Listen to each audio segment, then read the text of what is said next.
I looked into those beautiful blue eyes and I said, Mila, look at me.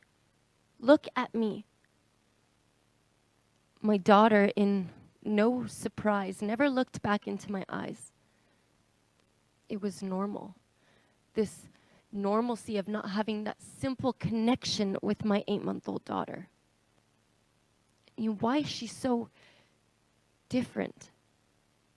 Something was missing. Something wasn't right. Am I seeing things clearly? Like, not to compare, but your child could say, Mama, Dada, and point to over there, but my child is so behind.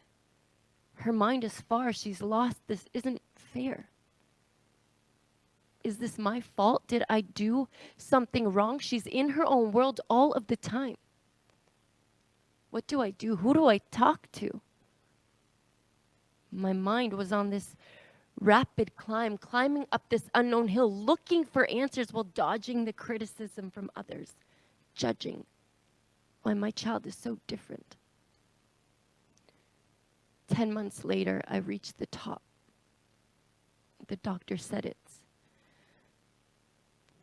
autism. Autism, autistic, this couldn't be. These words burnt a hole inside of me. I mean, I guess I knew that was coming, but denial was easier to embrace than to have your child defined as a disability. I sat there with my head in my hands crying, why God? Why me? Why us? Why her to have this carpet ripped from under our feet?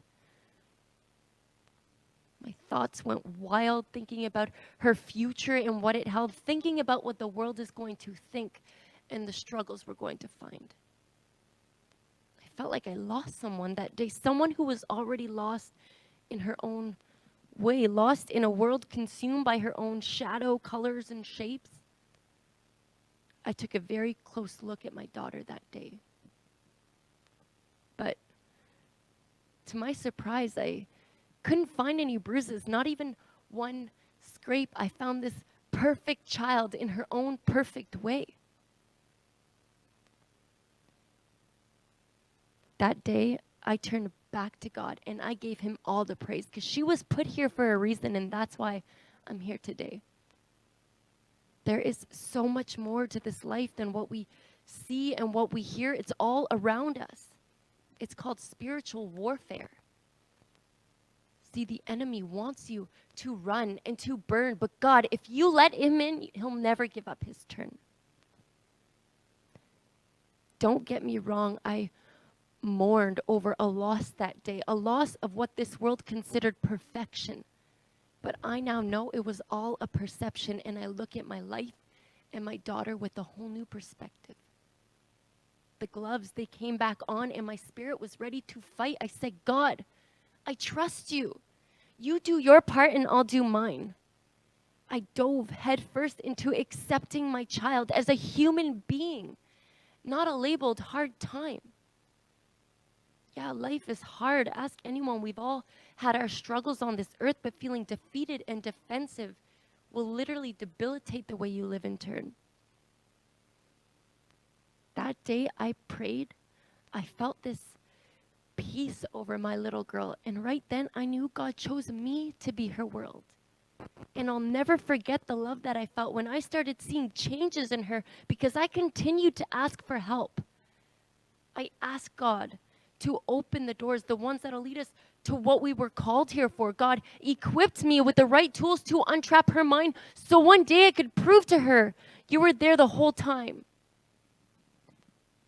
This is not just a testimony from up above. It's a statement and a fact that the answer is purely love.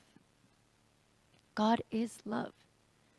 If you live today with only one thought, I'd simply tell you to love everything and love everyone, because if I cared what this contaminated world thought, I'd have a lot of hate filling that hole I once lost when I heard the words autism.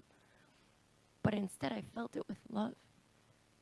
So love him and love her and love everyone. Love on this earth, love the stars and the warmth of our God-given sun.